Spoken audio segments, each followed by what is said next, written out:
smoke this deep. You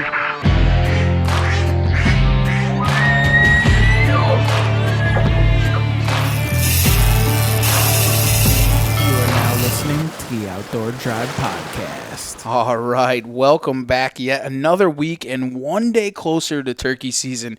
This is episode 190 with your boy East Coast Trev and my good buddy, Mr. Madman Mardick, a.k.a. Marty. If for you guys that don't know, you will know soon.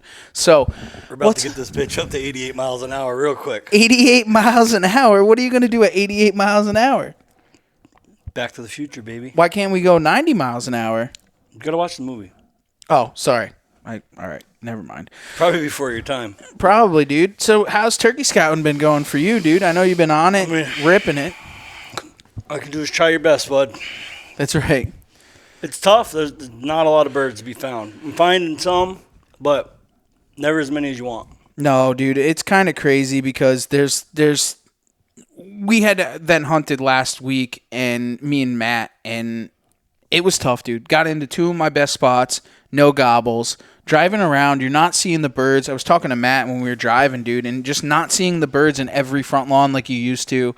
It's tough, man. I don't know what's going to happen. I'm looking forward to the season, and I think that it's going to put me in an element where I've never been before in the turkey woods, because I've always had those on the X spots and chased those birds that I know where they are, and I've killed those birds. Now it's going to be going to spots I've never been to. I'm sorry for everybody else if I'm in your spot, and then running the e-bike constantly into deep public to try and find some birds. Did you get that fixed yet? Yeah, I did get it fixed. Yep. Yeah, I definitely did. So it'll be good, and I'm looking forward to it. I think it's going to be a good season, and hopefully hunting other states too. You know, the boys, Seth and Lou and Justin, they're all on birds. So, you know, Rhode Island and Mass. So I'm looking forward to see what those guys are going to do. Hopefully you get the chance to hunt with some of those guys too. So for sure. Yeah, but like what you just said, I agree with you. It's shaping up to be a fairly tough year. So the more work you can put in preseason, scouting and whatnot, it just increases your odds as best you can, because I would hate to go into this season not prepared. Yeah. You know? But it is what it is. It's going to be one of those learning years for us, and we're going to have fun, and we're going to kill fucking birds. Killer's going to kill. It's just the way that it goes. Figure it out. I don't want to drag on this intro too long, because this is a longer podcast, and it is a very good tutorial to turkey hunting.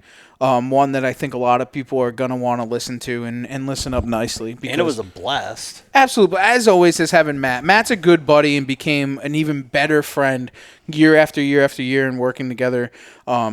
And it's amazing some of the stories and stuff. When we kind of get deep and we get a little heartfelt with some of the stuff that's in here. But Matt is an amazing friend and a family member of the podcast, if I would say so myself. So, well. We shared a booth with him at Mohegan Sun for 3 days. So if he still talks to us after that, then kind of no-brainer now, you know? Exactly. He ain't going nowhere. No, for sure.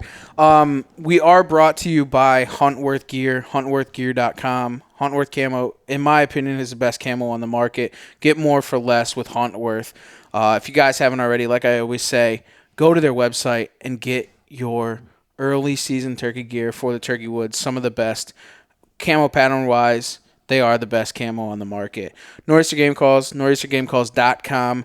New website is up. There's some great stuff going on. It is still the month of April. There is a 10% ODD code. If you guys use that, you get 10% off of all calls, mouth calls, pot calls, box calls, ridge runners, you name it. It's on there. Make sure to get on over there and get your Nor'easter Game Calls. Just give it a blow. You just give it a blow. We will get back to Manny on the sponsors. It's just we got to get some things worked out. We got new sponsors coming and going and so on and so forth. Also, Zeus Broadheads, newairarchery.com, zeusbroadheads.com. They are the official broadhead of the Outdoor Drive. So, great guys. Go and check those guys out, especially the Huntworth, especially for deer season. So, Killer's Corner, bud. You got one of those? I do. All right, let's check it out. We got some killers here. Oh, and we are also. I'll save that one. Yeah, I thought. Yeah. Yeah, I'll save that one. It's like your first time. Killer's Corner. We got Tom Aligio. Dude, he posted up some fiddleheads, which is pretty sweet, and it got me thinking. I haven't seen anyone post any ramps yet. Have you? I have John Fellon. He had posted up some with him and Chloe. They had seen some, and when we were in the woods last Saturday, I checked on a couple of patches, and they looked halfway decent, but still not ready to go. Really, I would have thought they would have been a little early for some reason with the warmer weather we had. But Definitely anyways, still early, but yeah. it's got to keep going, you know. And then also Tom Maligio with his daughter Montana with some trout and her new Outdoor Drive T-shirt. Whoop whoop. Mason Sharaz, new to the group, posted up a picture with a turkey. Bobby Mitchell's daughter Madison with her first turkey, and of course Kason Carpenter with his first turkey. And you can catch that story on last Tuesday's. No, this coming. Oh no, last it already Tuesday. released. Yeah, you're right. Tales from the Tailgate. Awesome. Well, and we are also sponsored by Bowhunters United, and they sponsor the news for your cruise. So let's kick it on over to Mike, and let's get some news in this world.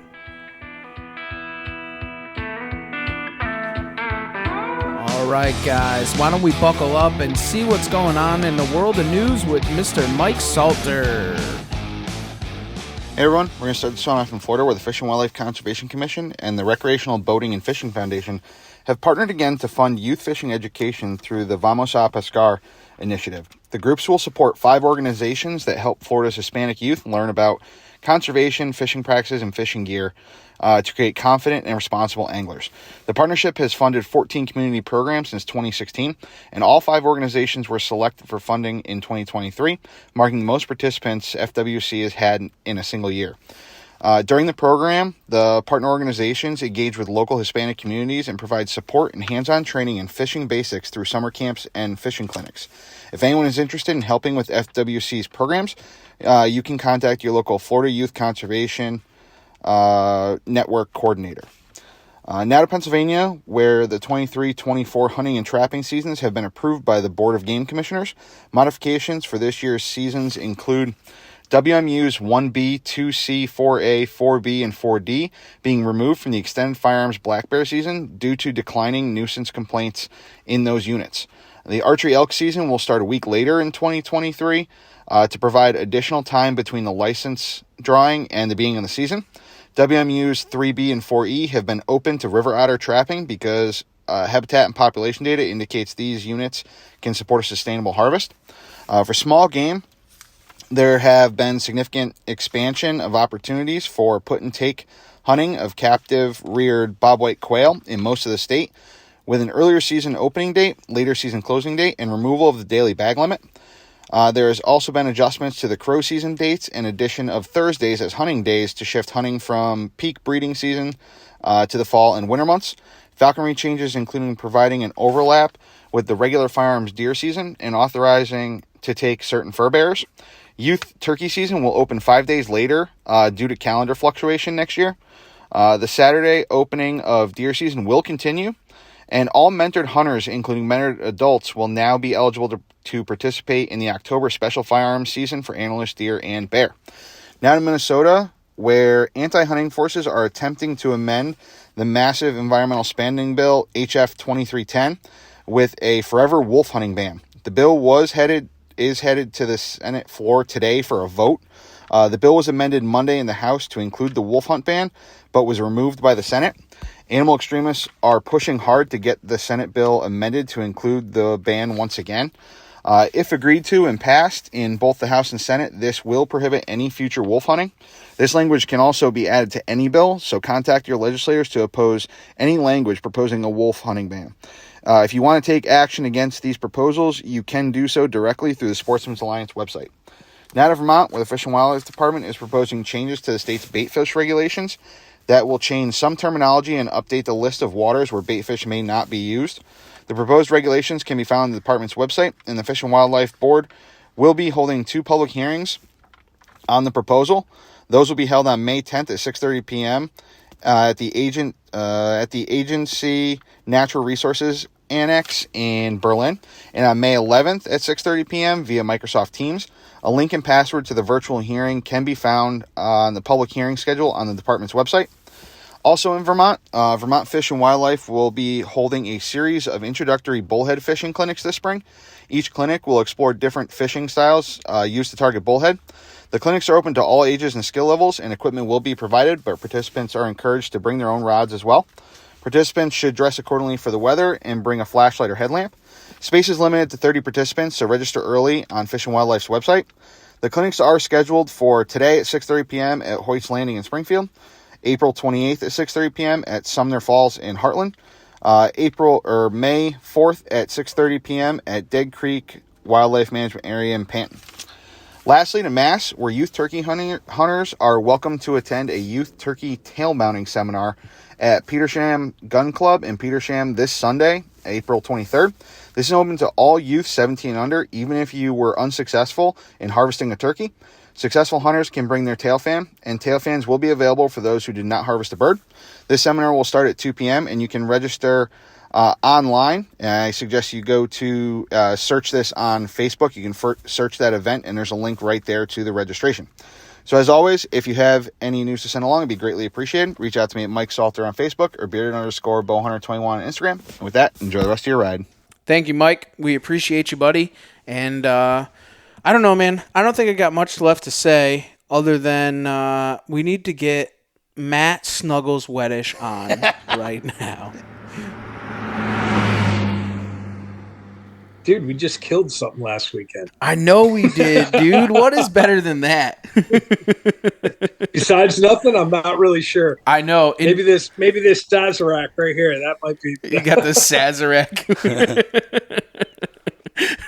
But anything besides the 12-year-old going out on his first turkey hunt and connecting, and I mean, dude, you had property after property available. It was absolutely brutal. I mean, Connecticut is just in the shits. It really I is. mean, you know, we've got a horrible, horrible population, and the state isn't helping at all with that. And you just had place after place after place to go to and keep covering ground. And, you know, you put us on it. That's all I can say, dude. In spades, you put us on them. And I'll tell you what, it was an absolute blast, man. And, you know, I was kind of frustrated through half of it because, like, getting into 2 or 3 of our really good properties that we've hunted in the past together and not even hearing a gobble. And knowing that those are, you know, historically very good spots that hold birds consistently, whether they were moved off on food patterns or whatever the case may be, but still, it was very, very tough to even try and get on them and run and gun through them. Yeah. It's brutal. And, you know, I would like to believe that maybe we're off by a week or two just because of the nature of the season. Mm-hmm. I mean, dude, I honestly, I killed my first bird in 1988, and I don't think I've ever been in 80-degree weather on a youth day. We were driving from spot to spot with our hats off, windows down, like fanning out our T-shirts. I was holding my hat out the window and just like, dude, I'm like getting the sweat out of my hat. Oh, it was brutal. At 50 miles an hour. It was crazy. It was absolutely crazy, man. Well, why don't we put this thing into absolute overdrive? Guys, better get your pens and pencils. And why don't you tell everybody who you are, where you're from, and a little bit about what you do, Matt. I'm Matt, and I make turkey noises. Perfect. That's all we needed to know.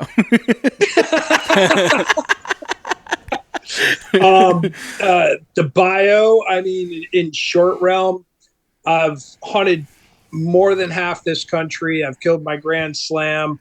I've killed birds with archery. I've killed them with muzzleloader, killed them with shotgun. I've won multiple calling titles, multiple state championships, called at the Grands against the icons of the callers. I mean, not the guys that are out today. I mean, the guys that started it. And when I first stepped foot on the stage, dude, it was a rude awakening of who could really call in this country. Mm-hmm. And but I was exposed to the best of the best. You know, literally the guys that paved the way for everybody out there today. The Walter Parrots, the Ray Eyes, the Chris Parishes, the Waddells. I mean, all these guys that are out there were who I was calling against and hanging out with. And it's just a blessing to kind of take what I had as a learning curve for most, and I had a learning spike. I mean, my learning went like this, and I love to be able to kind of pass on that knowledge because it's just years and years. It's not regurgitating what I see on YouTube. It's not regurgitating what I hear. It's time in the woods, man, and just getting beat up and learning from guys that know way better. And they know more than they've forgot more than I've ever known. You know, so it's pretty cool. It definitely So is, man. hopefully we'll help somebody today. Yeah, I think that we do. And, me and you, after our hunt last week, we had a serious conversation sitting on the tailgate, as we always do. You know what? I'm not afraid to say it. Tears, bro. Yeah. You know, I mean, heart to heart, brotherhood, digging deep, which was awesome. And the top, just to skim the code on the topic of conversation was the reasons why we do this, and it is to teach people and to show people it's not about the clout, it's not about looking good, it's not about any of that. It's teaching people the right way, and what the industry has curved to now is we are opposite of that, to actually teach people what is really about in the grit and the dirt of what actually goes on in the day-to-day in the woods. That's it. I've been doing this for a long time, and I don't make a living at this. I don't need the publicity. I don't, it's to me, I love passing it on. I love being able to, help others. I don't care how old. I don't care if it's a 12-year-old that we took out this year, or it's the 60-year-old that just said, you know what, I'm going to get out there and try turkey hunting. Mm-hmm. To me, if somebody's got that passion, that drive to get out there and do that outdoor drive, mm-hmm. If they've got that incentive and true passion to get out there, then I'm going to do whatever I can to help them. I've been offered a lot of money to guide, and I won't do it. I have never, ever guided for money. I brought out television shows, editorial staff, all that, which is guiding for promotion, but I've never done a guided tour, and I've been offered a lot for that. But some average Joe will call me out of the blue and say, hey, I know you don't guide, or do you guide? I want to take my son out, or my daughter, or whatever it may be. I don't have the knowledge. I want them to have a great experience. How can I do this? What do you charge? Immediately, I'm like, I'm in. Let's go. You don't need it. There is no charge. Just like my buddy from the Patriots. I was contacted by his friend and said, hey, a buddy of mine is the offensive tackle for the Patriots. He wants to hunt. He could pay to go anywhere he wants. He didn't want to be that guy. He wanted to be one of the guys. I didn't care who he was. Right. I needed to talk to him first. It didn't matter about Patriots or anything. The first question that dude asked me, and I'll say his name, Corey Cunningham, because he's actually with the Giants right now. And I'll tell you what, that dude is not a hunter. He is a sportsman. He is an outdoorsman, because he didn't ask, what are we killing? How many? What's the limit? What are we shooting? Blah, blah, blah, blah, blah. Do you hunt with a dog? First question out of his mouth. Do you hunt with a dog? I'm like, you're in, dude. The whole time I had him chasing me around, setting up decoys. He was carrying the decoys. And, it was all he was talking about was being home and hunting with his dad, or hunting with his buddies. He had a dog in training for waterfowl back in Alabama. That's grassroots. That's what it's all about, man. That's the truth. That really is. And there's not a lot of people that are like that, honestly, Matt, anymore. Everybody's doing it for the glory of what the sport is, and they've lost the recognition of where we came from and what what our heritage is in the outdoors. And people The next best deal. That's literally what everybody is looking for. Who's going to look the best on Instagram or Facebook or YouTube, and they lose the sight of what it actually is. Matt's flipping off the camera, by the way, for all of you guys that don't know. I'm double flipping off the camera. So it's funny, and I'm going to tell you this too, and it's kind of crazy. So I met a friend of mine, well, now a friend of mine. I met him down in Maryland, Eastern Shore, Maryland. I was down Sitka hunting, and we were at a convenience store, and he's a friend of a friend, and we were sitting down having lunch. His name is Robert McDonald, and we got to hunt together. And actually, I couldn't find a Sitka call down there, and he had a couple of them in his trunk. And he's just a hardcore hunter. And he's like, "Hey man, I do have a Sitka reel if you want to have one. It's just a smaller mewing call." He's like, "Here man, you can just have it." And I'm like, "You sure, dude?" And he's like, "Absolutely, man." He goes, "You can have it, enjoy it, hunt with it, right?" So anyways, we become friends on Snapchat and Facebook, and we chatted back and forth. He wants to come up shed hunting. After, and I haven't even told you this, Matt, after we had done the hunt together, he's like, "Dude, you got to hunt with Matt Wettish?" And I'm like, "Yeah." I said, "Matt's one of my..." "Yeah, dude." He's like, I'm like, "Yeah, Matt's one of my good buddies." Dude, you're hanging out with the dregs. So I had said, "Yeah, man, Matt's a good friend of mine from back home." I says, we started doing youth hunts together. We've been friends in passing for a couple of years now, done shows together. He's like, "Dude, he's the absolute man. Probably one of the most humble hunters I have ever watched on YouTube, and I follow him regularly." He says, "When's this youth hunt coming out?" And I was like, "It won't come out until next year." So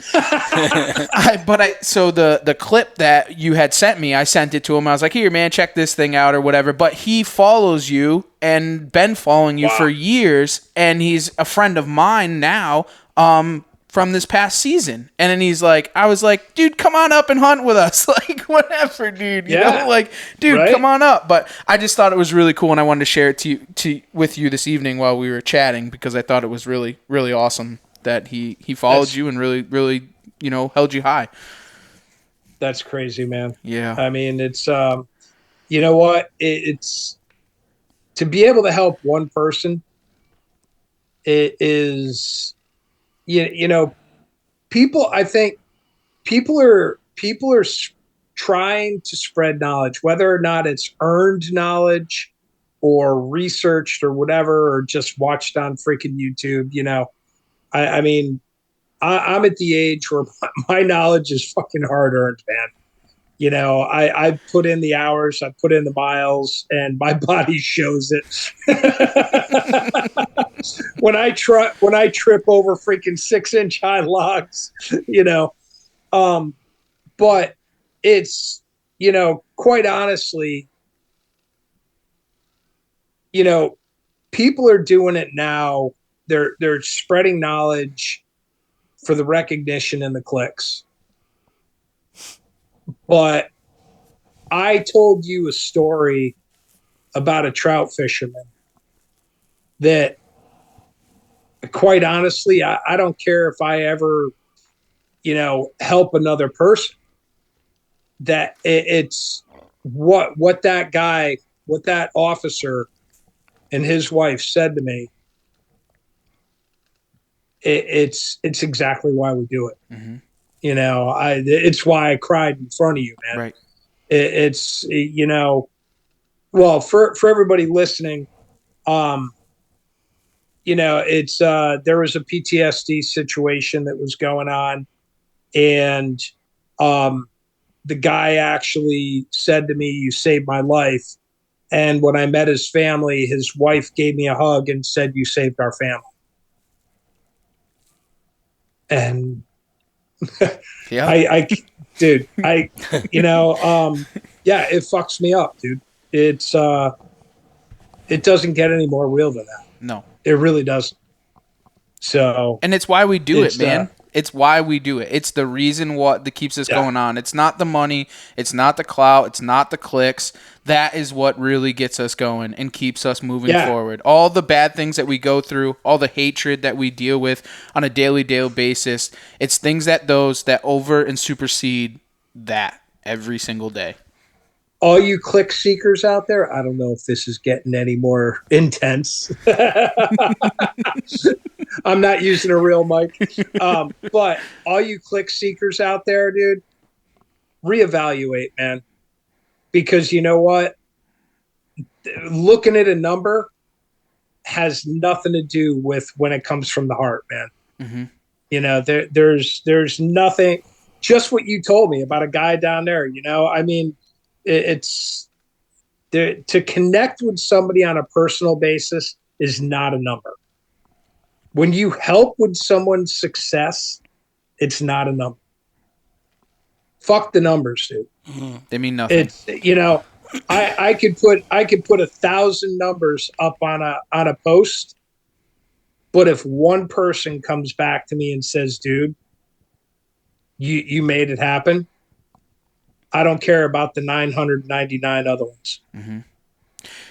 It's so true. It is so true. And the organic group that is built by stuff like this, like people that reach out and ask questions, you probably get it every single day. We do too, constantly. Like they say something or do something, and the person that goes out of their element to go and do something that they wouldn't have done because they see guys like us that are average Joes just out there doing it, and they go and do that. That honestly changes my life. Because it's good to see a person like that going above and beyond out of their normal bubble to try and do something else in the outdoors, or they learn something from us.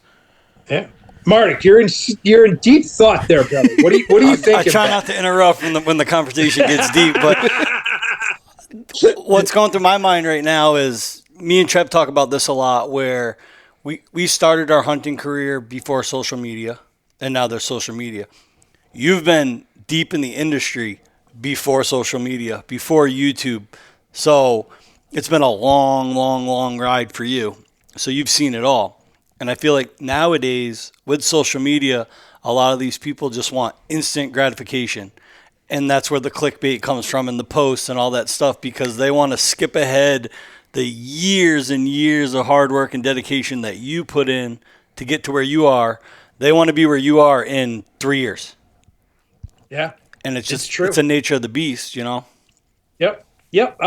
There's no doubt that our whole world has changed like that. But you know, there are souls out there. I had a guy who reached out to me who retired from the Army after 10 years and re-upped in the Air Force, and contacted me and said, I want to learn about waterfowl. And I answered him. And somebody answered on that. I said, I messaged you. And he got all this information of all these other posts, like, you need to do this, you need to do that, you need to do this. Somebody commented and said, Matt Wettish's post was the best answer you got on this whole thing. I think I saw that. Yeah. You did, dude, right? Yep. And I brought him up to my property, and I am teaching him hand to hand, like how to set up spreads. And I am contacting him before we go out and saying, what's the wind? What do we do? And where would you set? And all this kind of stuff. Mm-hmm. And that's the difference. You know, there's things that you can learn a lot on. There's no doubt. I mean, today we're going to talk, and you know, forgive me, I'm going to start this exactly like I do my seminars. You know, I'm assuming neither of you guys looking at me right now, especially fucking Marty over there with his freaking hand, his fucking fingers on his chin. You know, I'm supposing you're not opposed to the kill word. Well, I know you're since we just killed the shit out of him last weekend, and then the old F word. You know, because quite honestly, we like to talk about fucking killing them, mm-hmm. and that's it. And you know, everybody wants to go out and fucking kill them, but there's also an understanding, because you know what? I know a lot of guys that kill every single year, and they are not that good a hunter. You know, when you're on the X, when you have a great property. I grew up on a big piece of property with no big bucks. The genetics were not there. The food source wasn't there. I killed basket 8s and 9s and 10s my entire life, and they were all this big. And I killed old deer that were over 200 dressed, 205, and they still were this big, you know, and they just didn't have that genetic. They didn't have the food source. They didn't have the nutrients to grow those antlers. So, but the guys that are on the properties that have it and all that, they're incredible hunters. No, they're not. There's a big difference between, you know, telling somebody what to do because you've been successful, or advising people what to do because of experience, you know. And you know, the experience doesn't come from one or two pieces of property. It comes from hunting all over, dealing with private, dealing with different terrain, dealing with pressure. Number one, you want number one to deal with, go to public land. Deal with pressure from other people.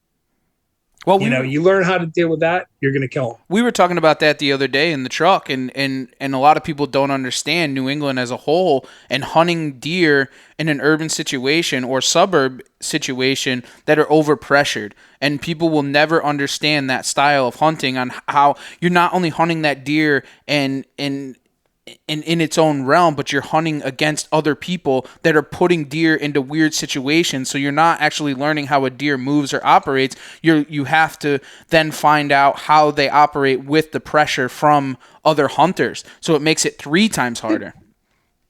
I sat in a freaking tree stand and got blown out freaking 3 or 4 times in a row. And I finally took all my camouflage because I smelt the landowner doing their laundry.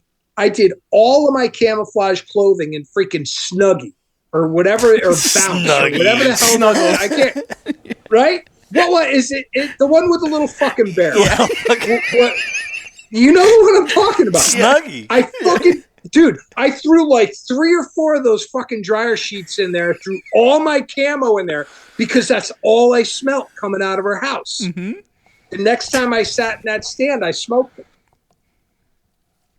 Smoked them with the Snuggie. I snuggled them. Snuggled them right in. It's so true, though. It's so true. I feel like Silent Bob. Snuggle pooga saga single butt. I can't do it like he does. No. You know who I'm talking about. Yes. Oh, yeah. What is it with Silent Bob? What was the guy with Silent Jay and Silent Bob. Jay and Silent Bob, how he freaking raps about the snuggle. Mr. Snuggles himself. The Snoogie and the snuggle. Matt Snuggle Wettish. Right? Put it on, man. Freaking throw all your camo in there. But those are the things you have to deal with in suburb hunting. I mean, and people don't understand it. You know, it's not the Midwest and 2,000-acre piece of property that you're hunting a cornfield. It's just not the same here, and you have to learn. And you could watch 10,000, jury videos, or you could watch YouTube or whatever, but that's not going to help you in a situation in the Northeast. There's nothing out there that will put you in that predicament. I got to say, I watch all these jury videos, and so many of them in fields or cuts or food plots and all that. But I've had the opportunity to hunt with Mark. That motherfucker's a hunter. He's a killer. He's a true woodsman. That dude, he got where he's at because he knows what he's doing. He may have a hand up now, but that dude's a killer, man. Mark changed the industry, in my opinion, because prior to them really blowing up and being a household name, Real Tree Monster Bucks is what I grew up on. it was all outfitted hunts. They would just bounce around from state to state, outfitter to outfitter, get 21 kills, put out a DVD, or they actually used to put 2 DVDs out a year. Drury came along. They were the first ones that were kind of like, it was still private land, but they were managing it and setting it up for them instead of just showing up in camp and asking what stand they were going to sit in tonight. They were setting their own stands on their own food plots, planting to certain trees, all that stuff, and that really took it to the next level, in my opinion. He is a beast in the woods, man. Mm-hmm. He is an awesome hunter, without a doubt. And they're at the level, and the thing, and not to bad talk any of them, and I'm not by any means, but like, if any of us were to quote unquote make it, we would be doing the same thing. We would have 10,000 acres of farm in all different states all over the country, and we would be managing it and shooting 200-inch deer too, because that's our passion and that's our love. You know what I'm saying? So you can't take it from them. Guys talk down on them, but they made it and they did what they had to do. If I hit the lotto tomorrow, I'm in Kansas, baby. Yeah. Let's go. I mean, it's our dream. You know what though? He hasn't changed either. No. You know, he's the same dude he was years ago. Mm-hmm. I mean, it's, we're in Connecticut, just so you know, he was a sales rep for CVA or Traditions. The same owner that started CVA also owned Traditions, sold CVA and started Traditions. I can't remember if Mark did CVA or Traditions, but he was a rep for one of those companies, because I'm friends with the owners of those guys, and they were like, "Oh yeah, Mark back in the day was one of our reps," and that's when he was working with Primos. Yep, because Mark was under Primos. That's wild, and that ages you, Matt. No, thanks, fucker. Well, everybody's. Yeah, hang on. What year were you born? 90. I killed my first turkey before you were born.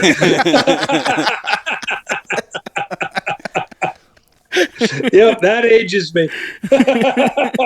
Were you born yet? Oh yeah. Oh yeah, Matt. Martic was born. My first bird was a fall bird in Vermont, and I was in school. I was in college, and I had a picture of the grouse I shot and the turkey in the same picture, dude.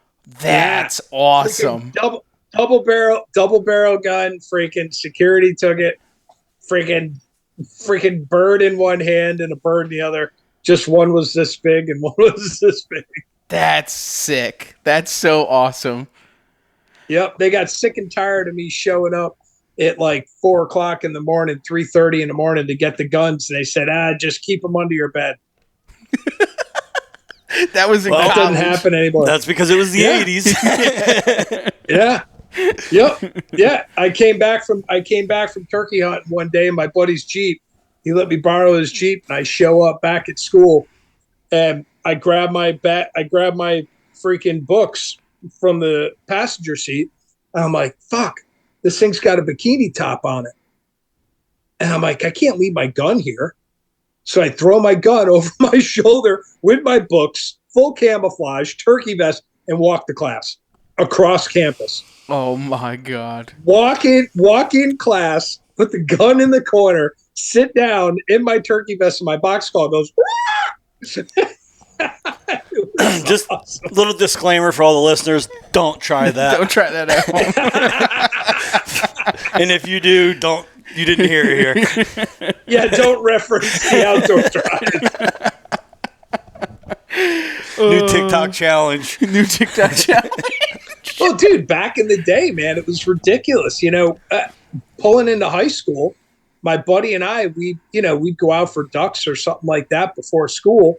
We'd pull in his truck, and we'd have both the guns in the gun rack in the back window. Mm-hmm. And the teachers would come out, and it wasn't, you can't have them on property. I think it was put them behind the seat so we can't see them. Yep. Right. Even when I was in school. Same when I was in school. I'd skip last period to go pheasant hunt after school. Yeah. And have the shotguns in the truck. My shotguns, I had a Dodge Dakota, 1989 Dodge Dakota, and we had a gun rack in it, and I'd drive to high school with my guns in the gun rack. I mean, and that wasn't that long ago. I graduated 15 years ago. Yeah. Ooh. Ooh. Ooh, he says, ooh. I'm gonna have another sip of the Sazerac. That was like a kick in the nuts, brother. Thanks. Sorry. Well, Matt, everybody's here to learn a little bit about turkeys, man. Let's give them a good let's do rundown it. and let them know what to do. I know the seasons are some states have already started to kick off, and some are right around the corner. So let's get these guys on page. Let's start with the roost, man. Okay. I mean that's where a lot of people fuck up right off the bat. It's the easiest thing to do because you've got people out there that are moving in on gobbling birds, and as soon as they hear a bird gobbling, they think they got it. It's game on. They're just trying to figure out how they're going to cook it, and you can't do that. My number one thing is I try, and it's always a do as I say, not as I do. I try not to call to a bird before they're off the roost. Maybe give them one or two calls, and that's it. Because as soon as you do, they're zeroing out on you. And it, especially early season before foliage comes out, that eliminates your chance of getting closer. They can see 150, 200 yards when the leaves are off. You're already at a disadvantage. So any turkey call you make is putting yourself at a disadvantage when that bird is on the roost. Excuse me. You too much sassafras over there? Sassafras. You right there, brother? Just getting excited for turkey season. Excited. Looks like you're freaking regurgitating for your young chicks. Went down the wrong crop. So Sorry. the disadvantages of having video running. Looking like Steve Marnick was going to feed his young as a mama bird. Hey, whatever it takes. Mama Mardick over here. Mama Marty. So that's why they do owl calls, crow calls, all that kind of stuff. And my opinion is always go in there soft, always go in there kind of not drawing attention to yourself. So if you've got animals in the background, whether it be a donkey on a farm or cows, cattle, whatever, or geese on a pond, whatever it may be that are making that bird gobble, or maybe he's just doing it on his own. Maybe it's just one of those birds that you luck out that every minute or two he just needs to fire off. Mm-hmm. Don't feel the necessity to make him do it more. Move up 20, 30 yards, 10 yards, whatever you feel comfortable with. Stop behind a tree and listen. Wait for him to do it again. Take your time. And as soon as you throw that turkey call at him, he's looking for you. What people don't realize is that, when we're out there, we're calling a turkey to us. But what we're doing is we're forcing something unnatural. The reason that bird is gobbling in the tree is to bring the hens to him. So 9 out of 10 times, turkey seasons are set up towards the back end of the breeding cycle. So the toms have lost most of their hens that they're breeding. They're looking for more. So they're more susceptible to calling and having them come to you. And that's what we're hoping for. But the more you call, the more they're looking for you. So let them do their own thing. Move in closer. When you let that bird drop out of the tree and hit the ground and call, he has now lost his advantage of elevation. He's lost his advantage of being able to see 150, 200 yards. If you're in a place where there's hills, rolling hills or something like that, now he can only see 30, 40, 50 yards, maybe 60, 80, 100 at tops. So you set up to use that terrain at your advantage. Perfect example this weekend, Trev. We set up, we could see a field that was what, 300 yards away, Yeah. 250, 300 easy. Mm-hmm. And that bird, was roosted right there and could see all the way through those woods, couple hundred yards easily. We set up, and that bird came up, and the first time we saw him, he was within killable range. Mm-hmm. We let him walk. Situation wasn't right, but it's in that type of scenario, you make them look for you once they hit the ground. But if you move in, that's why I always use an owl call. First thing I do is use an owl call. If it starts to get a little bit lighter, I'll use a crow call. Or one of my kind of aces up my sleeve is a goose call. Mm-hmm. There's always that, little marsh pond, that little swamp or something like that where those Canadas hang. And you get that pair every morning that wants to get out and kind of beat their wings and kind of stretch. And they do a loop, they do a circle around or whatever before she lays her eggs, goes to feed, whatever it may be. And, I'll use that goose call because it's loud and it really strikes birds. And one thing I do want to hit home while we're talking roosting too is nighttime roosting is not always the end all be all to turkey hunting. Really? Really, Trev?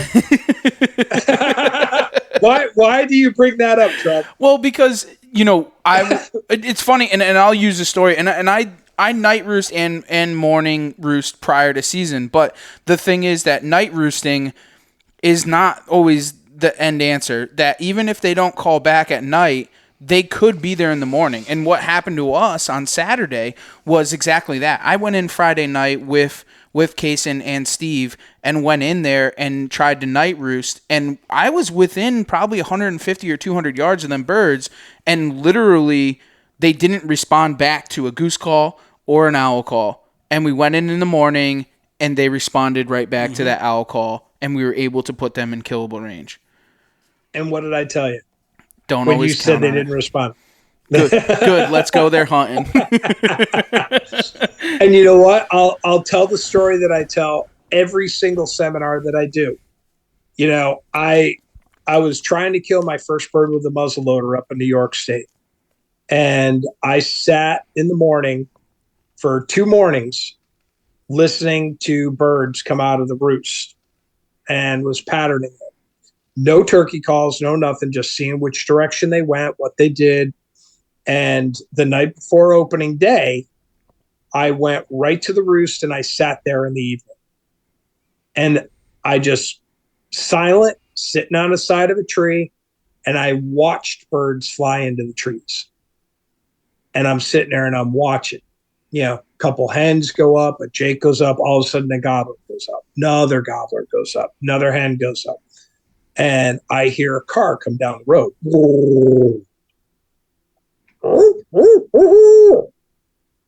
Nothing. And I'm just sitting there. I'm waiting for these birds to gobble and go, shit. They're going to come here tomorrow morning. They're going to hear them. Those birds never made a peep. All of a sudden, birds, the guy takes off. About 5-10 minutes later, another vehicle.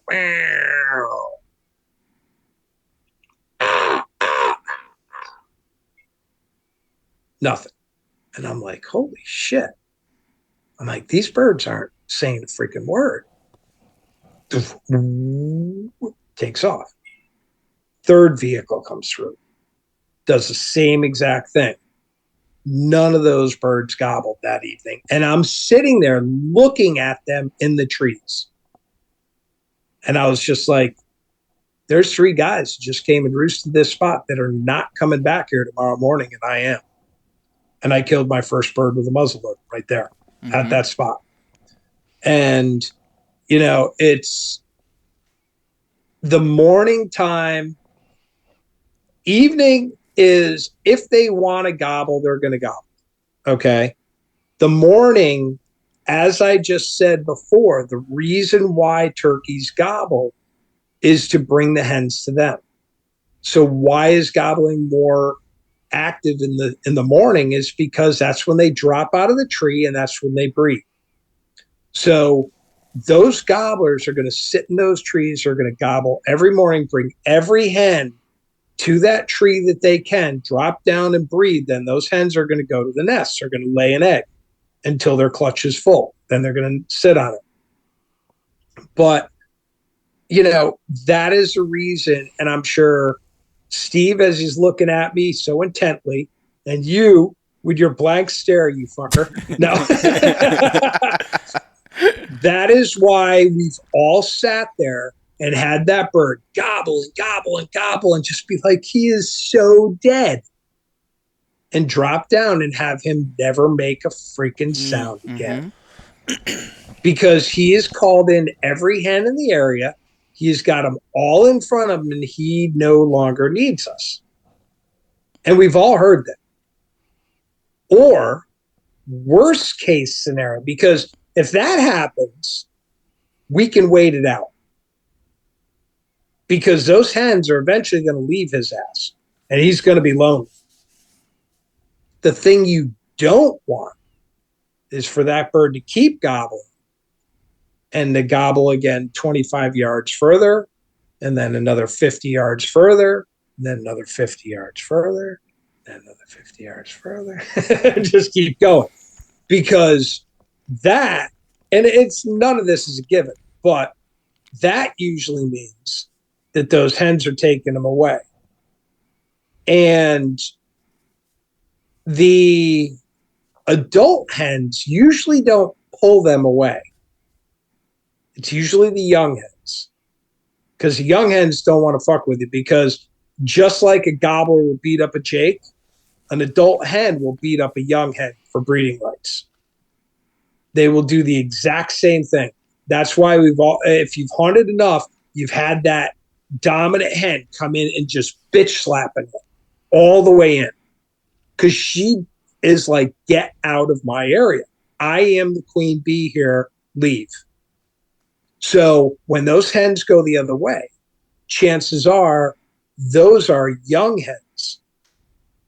And what's even worse is that they'll never leave the gobbler because they'll never go to get a nest because they're probably a first-year hen. And they can't so that breed. gobbler's just chasing a piece of ass he can never get. And it's brutal. And we've all done it. We have all chased them and tried to get, oh my God, I'm in front of them. You make one call and they go the other freaking direction. It is brutal because those young hens won't make a peep and they're going to go the other way because they don't want confrontation. They're going to drag that gobbler with them. And there's nothing you can do about that. That is, out of all the scenarios of turkey hunting, a juvenile hen is probably the worst. That and a bird feeder. At least you can get them off of a bird feeder sometimes. Well, there you go. Sometimes.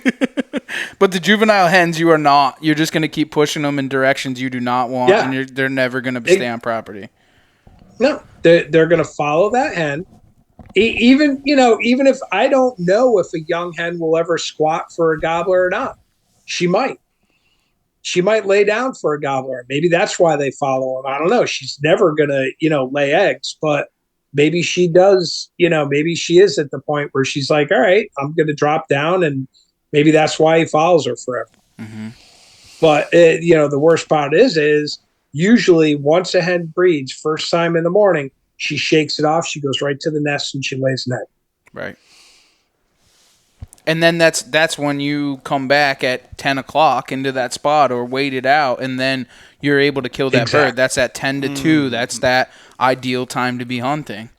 Because 10 to 2 is whitetail, but yeah, I got you. 10 to noon. I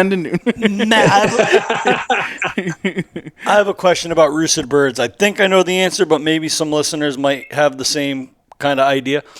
Is it possible, or can you draw any correlation to like Say there's a gobbler on the limb and he's gobbling his head off. Can you kind of assume that he's a little lonely and he doesn't have hens in the tree with him, and maybe a gobbler that's not gobbling as much already has his hens around, or is that like completely you can't draw a line there? You really can't. I mean, unless you can see it, right? That's Mother Nature, and I mean that's the beauty of turkey hunting. Right. It's just like, do you call too much? Do you call too little? I mean, I am not the person to ask how much you should call, and Trev's hunted with me enough to probably know that that motherfucker sat behind me and going, God, dude, just shut up and let him come. No, because I call probably just as much as you do, if not more than you do. So I can't say those words at all. If they gobble, I'm calling. It's just the way. Way of it, man. I want them coming in, dragging their head, dude. I want them like hanging down, like dragging their head on the ground. On a breath. Can't gobble. Yeah, exactly. That's me. But it's really important, obviously, when we're filming, and for a kid. Like this weekend, I wanted his gun. My focus was that whenever that bird gobbled, move your gun. Point that gun towards the gobble. So when that bird came into view, he was already on him. He didn't have to move. He didn't have to do anything. So, but yeah, I'm not the person to talk about how much to make a bird gobble. But to go back to your question, is a bird excited because he's there with a bunch of hens and he's gobbling? Yeah, maybe. Or is he lonely and he's just going to gobble even more? Yeah, maybe. Right. If I knew that, I'd probably be on ESPN and not on the Outdoor Drive. Right. That's pretty much what I assumed, but you hear all kinds of wise tales and rumors, and he's gobbling his head off. He must be alone, and it's like I don't know if that's so true, but if somebody actually claims they know that, walk the other way. Mm-hmm. Because for me, the beauty of turkey hunting is what I don't know. That's what I love about it, man. It's not what I know about turkey hunting, because every time I go out, it's a rude awakening of what I don't know. Except for on Saturday, I knew that they'd cross that freaking ditch. Trev just leaned all the way back in the seat. we had laid out the land, and I literally said to Matt, I says, the only problem here is that they might not come across this ditch. And he's like, it's 2 wing beats. They'll be over the ditch. And I was like, you gotta be kidding me. And I've had them come up to that ditch and not cross the ditch. Like, they literally, but it's just situational. Oh, yeah. Super situational. Yeah. Like, we had it happen. They came across the ditch, and then we called in and tried to call in another set of birds, and they wouldn't come across the ditch. Yeah, they denied it. Yeah. It's just luck of the draw. Remember that little puddle that screwed us last year? Yep. And then bird. Mac probably called them across rivers, but like I've called them across 100 yards. I called it 100 yards of swamp. I called it.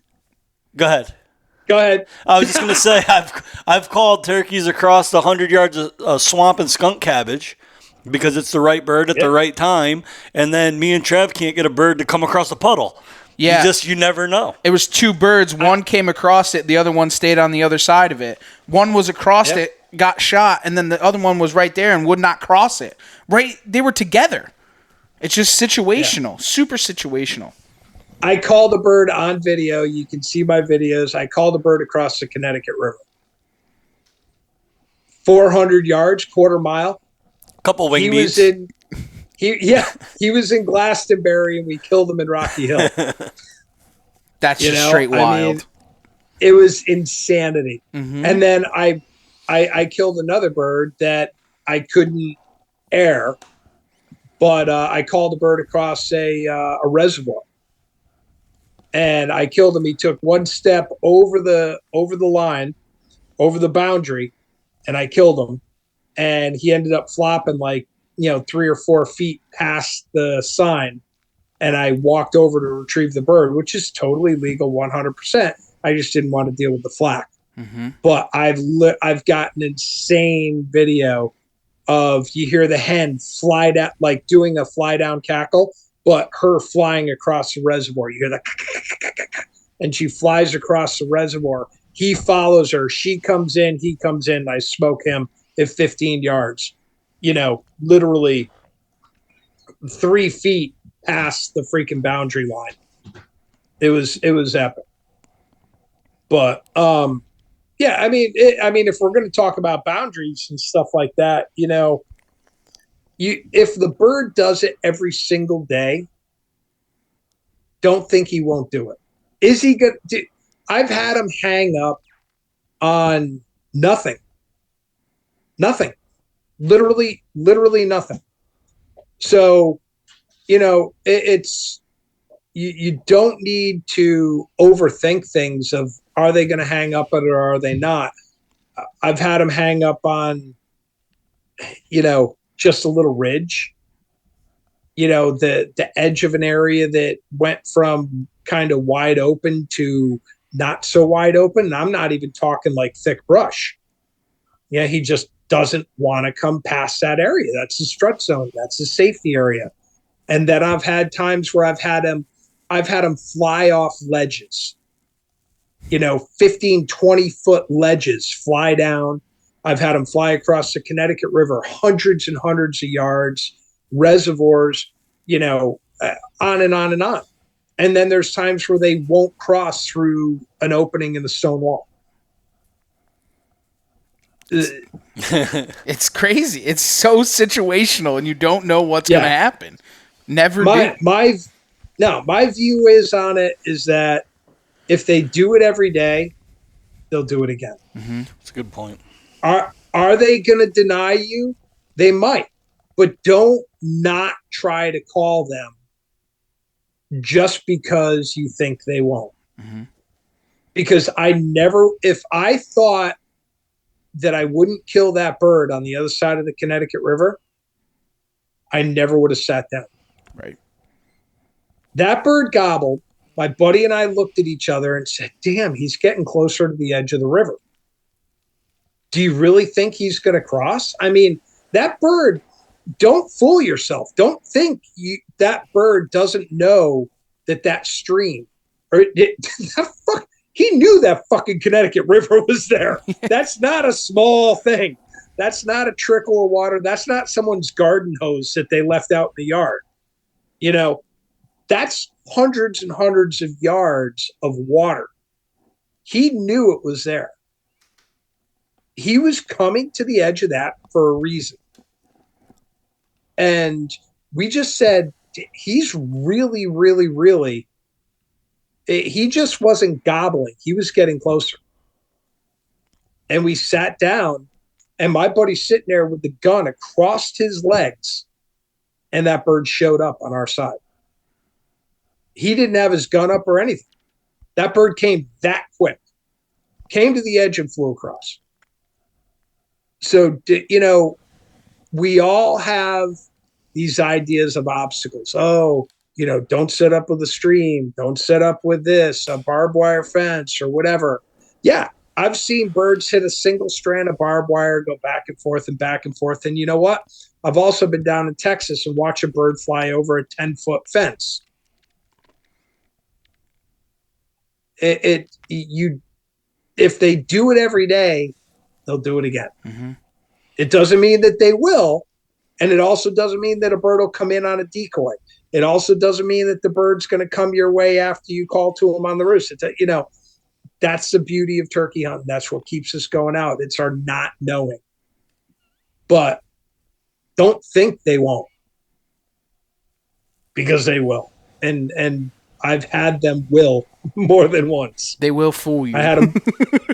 I had them will on Saturday. Yes, yes, you did. Yes, you did. Truth to that. Oh, put it all to the test right there. It's nuts though. But the other thing too is if they do hold up on something, It's just allow them to get back away from you and reposition to make it a success. And then that's when you're not using a mouth call. You're back to your crow call, your locating call. You're circling around them and then calling them back into where they are to make it a successful hunt. Without a doubt, man. It's the number one call that's not a turkey call in my best is my crow call. Mm-hmm. It is absolutely the number one most killingest thing in my vest is my crow call. If I go into the woods without a crow call, I'm fucked. I mean, my head starts spinning. I'm all out of sorts. I'm like, dude, I don't have my crow call. I might as well have just left my mouth calls in. I'm all done. I'm folded up. Yeah. So to get into a scenario like that, like if that bird hung up on that ditch, say that ditch is 20 yards across, and that bird came right to the edge of the ditch, and he said, "Nah, she ain't that hot. I'm not coming." And I sound pretty hot, for a guy. I sound pretty hot as a turkey. Trev's really not trying not to laugh out loud. They call me the bearded hen for a reason, Matt.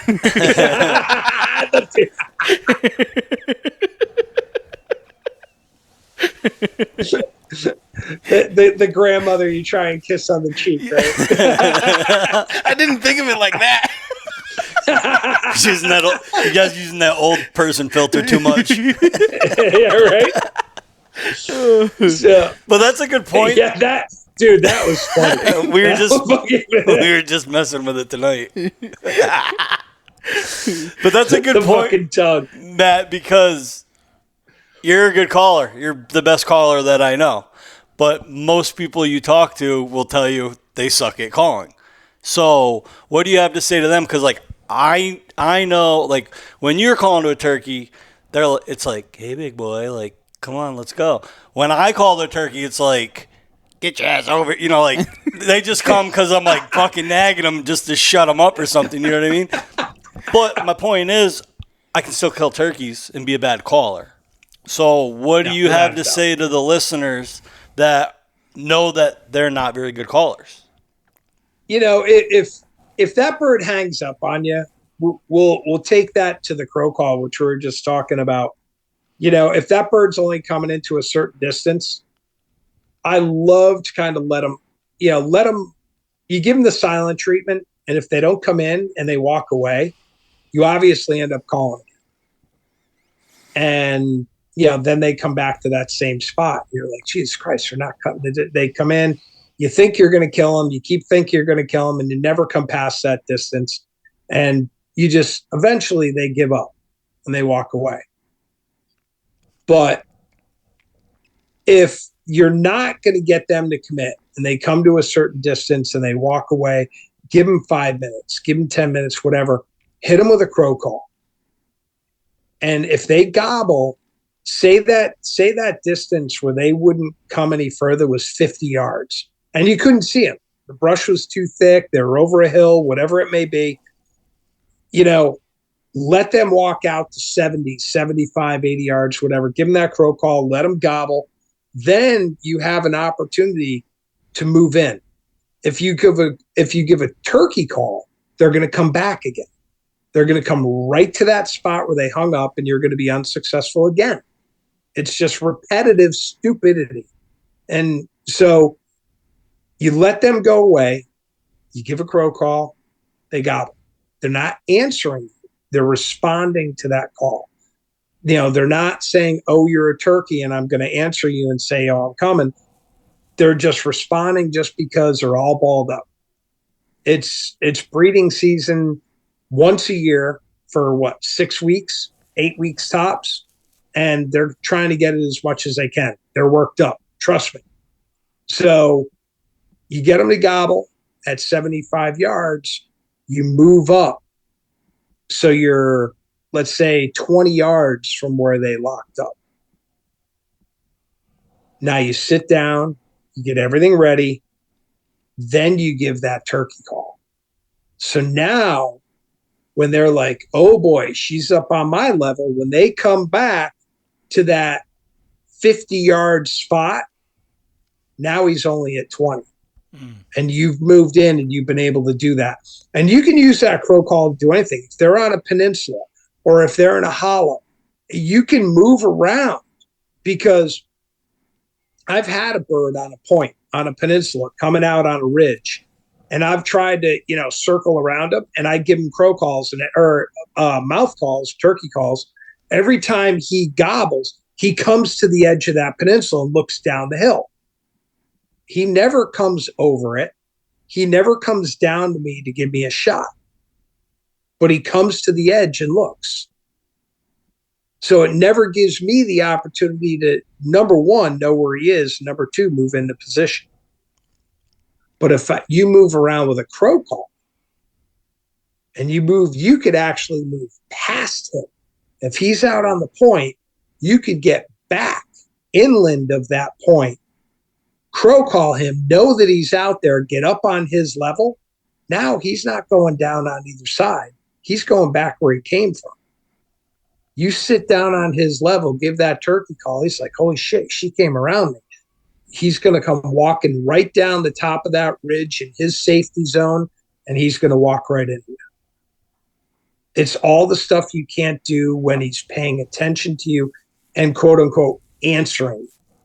And the clarity of that is the response is, we've all heard the stories of, oh, I slammed my car door and the turkey gobbled.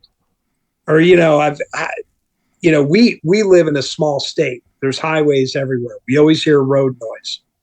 We've probably all heard a Jake brake.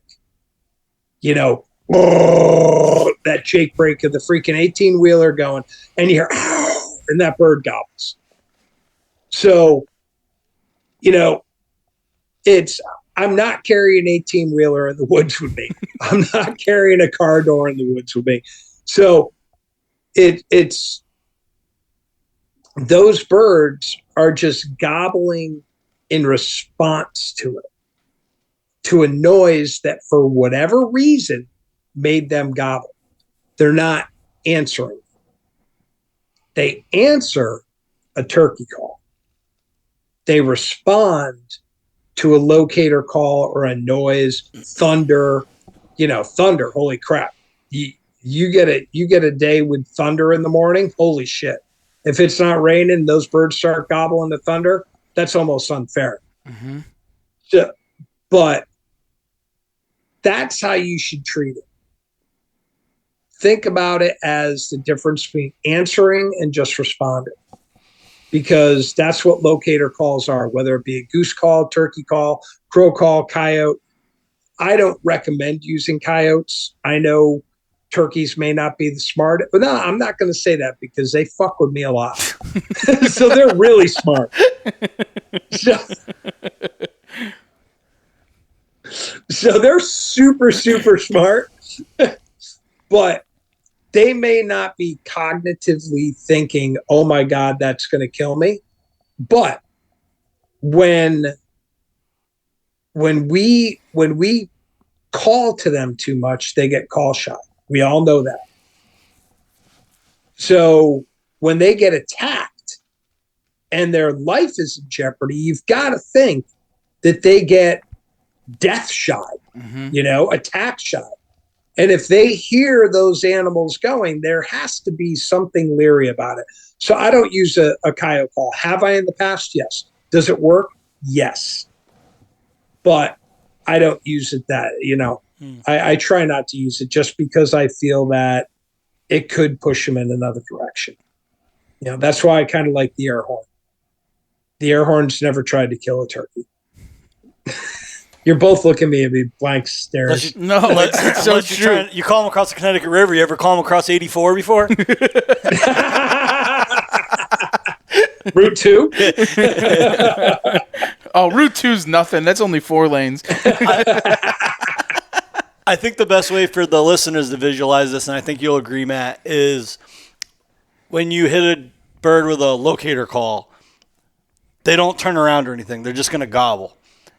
Correct. Even if they don't come to a turkey call, when you hit a turkey call, worst case scenario, they're at least going to spin around and face you.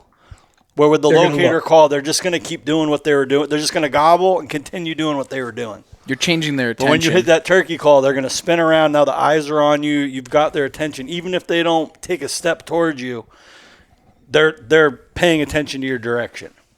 You're 100% correct. Nice. Yep. About time. Nice. I've only seen your seminar about 700 times, so I finally learned something from you.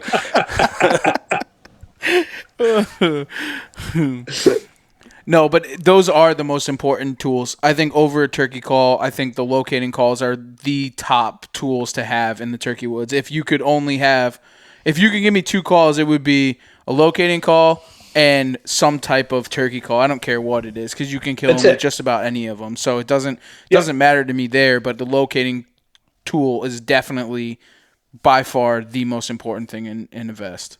By far. One of each. Mm-hmm. One of each. If I had my mouth call or a waterproof friction call, whether it be in aluminum or whatever it may be, or glass, a waterproof friction or a mouth call, and a crow call. You give me those 2, game, set, match. You don't need nothing else. No. And people do go crazy with calls, except batteries and microphones and tripods and well, that's a whole different realm, because we try to and that's the other thing. We really us 3 have really tried to ruin all odds of killing turkeys by bringing a camera with us. We have totally said, okay, it's hard enough to kill a turkey. We're going to add a camera or 2 to the mix to try and kill them instead. No, and set up where you don't want to set up, so you can get camera footage. That's the hardest part. We don't set up where we can kill them in a conventional area. We set up where it gives us better footage. Yeah, you can't killing them's easy. Mm-hmm. Putting them where you want to film them is not. I learned that last year. I got one on film on a gun-mounted camera. The only thing you ever see is the head. That's it. You see this little, and that's it. You never even see a feather. And it's super tough. Me and Matt on. I love Marty. Marty.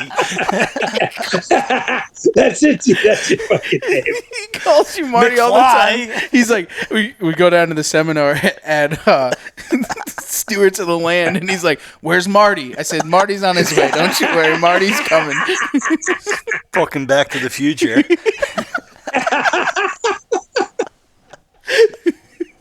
After all those canned cocktails, you were shaking like fucking. What's his name? Where's the flux capacitor? Oh, that's bad. Wow, that tangent is real fast. It always does. It always does, Matt. It always does. We knew you were coming on tonight. We factored in for it. Don't worry. There you go. That's good. No, but I think I'm going to talk about decoys too. We talked on calls, locators, roost. I think the other thing is decoys. I think that's probably one of the other things to strike home on.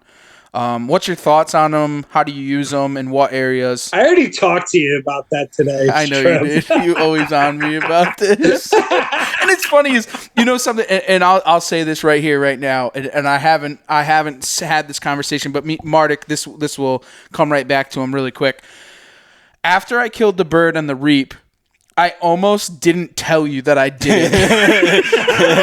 Oh, there was a debate about it. There was a debate on do we tell Wettish that Wettish that I did this? Wettish. I was looking at.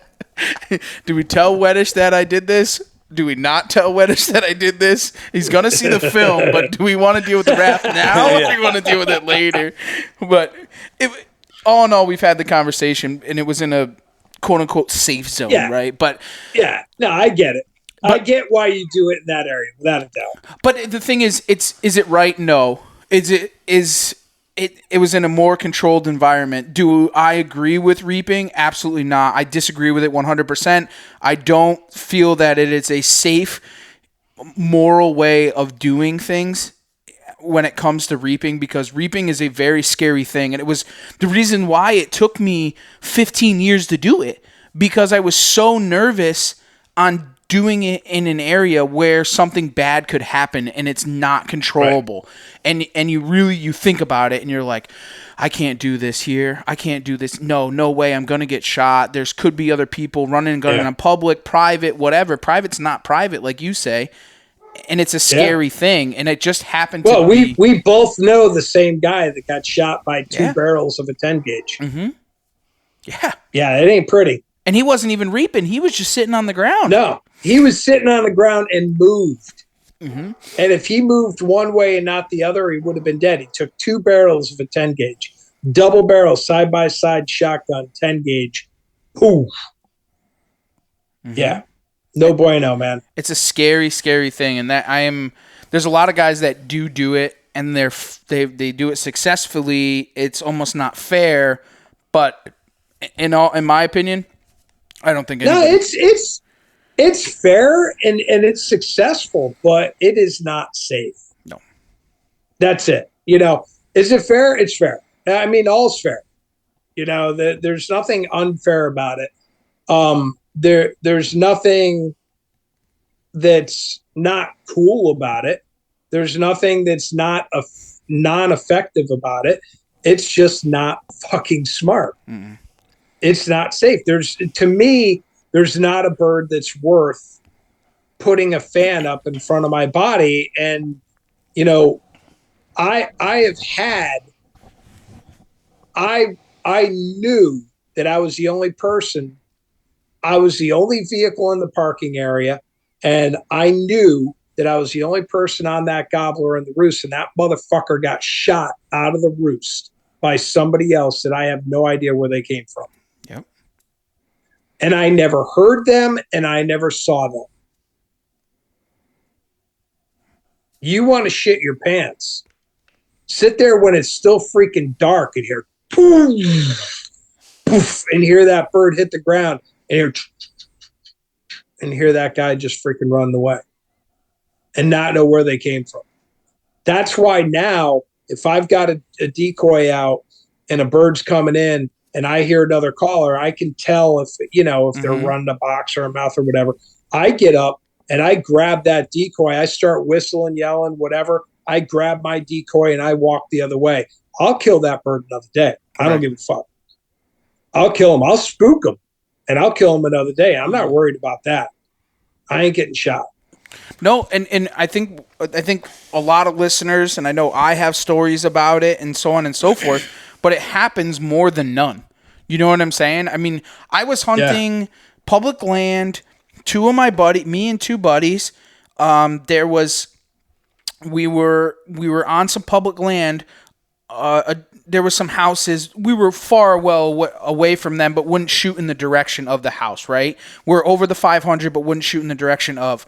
The birds happened to come in, and they were in between us and the house. And we just vouched, shooting good chokes and tungsten, we just weren't going to shoot in that direction.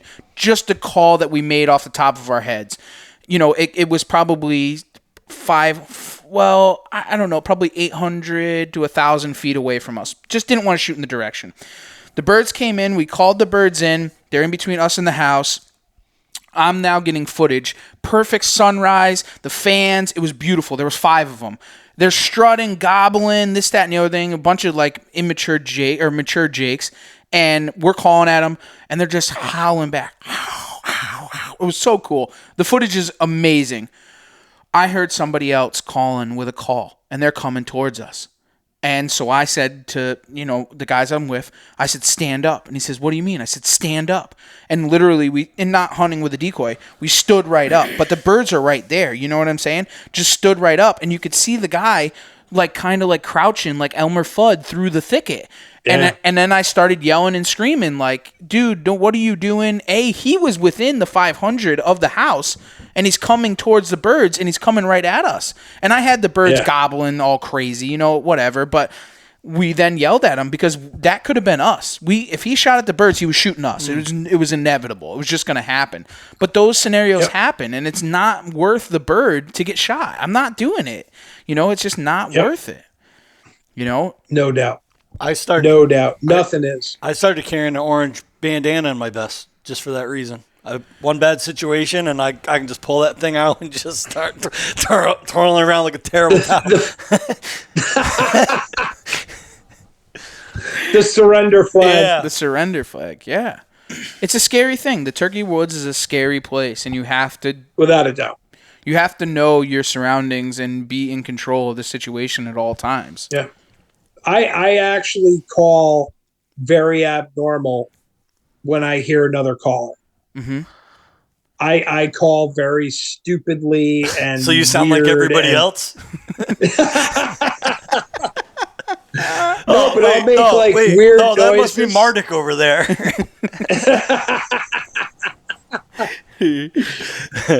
But I'll make like whistles and all sorts of stuff to let people know while they're out, like, 150 yards and so on. And it's crazy how people just don't even respond to it, and they just keep coming. Mm-hmm. It's and I'll shut down a gobble. I'll walk right at them. I'll be like, I'll kill you another day, brother, and I'll just walk right at that gobbler and kick him out. And then now your safety is back to normal because that bird's not there.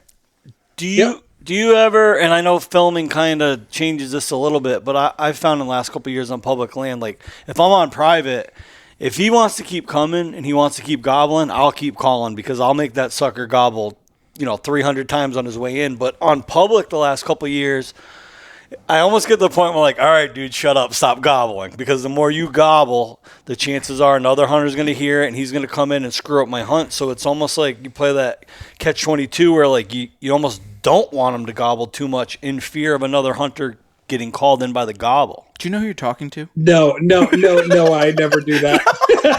I make that fucker gobble every chance I get. But is that because of the film? Or if you were, I know you'll never hunt without a camera, but no, it's because of me. I can't help it. His snoot is longer than the gobbler's at that point. If he has a breath in his lungs, I'm gonna make him fucking gobble. It makes the meat taste better. And yet, in every seminar, I say is don't overcall.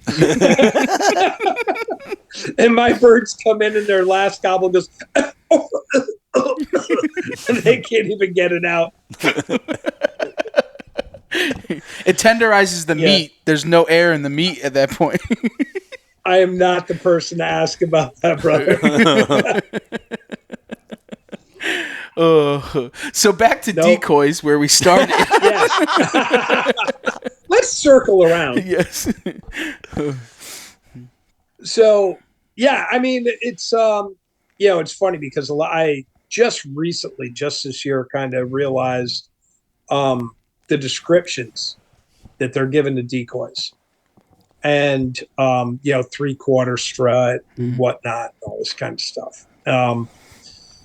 And I am I'm particular probably beyond what is effective, but it's just the way I am. I'm very specific about what I do and don't like about decoys, how they present their profiles and all that. And understanding body postures is huge.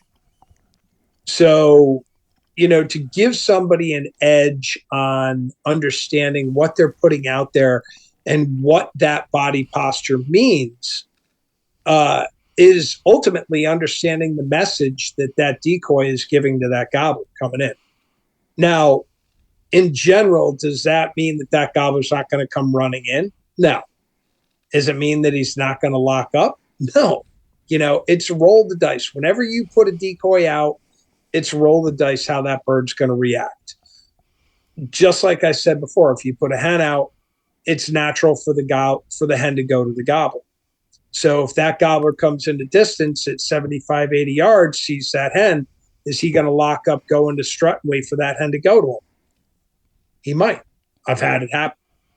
And that one hen with a single stick up her butt ain't going anywhere. She's going to stand there forever until I get up and pick her up and bring her back to the truck. and he's going to eventually get sick and tired of waiting for it. And he's going to go the other way. But body postures say different things.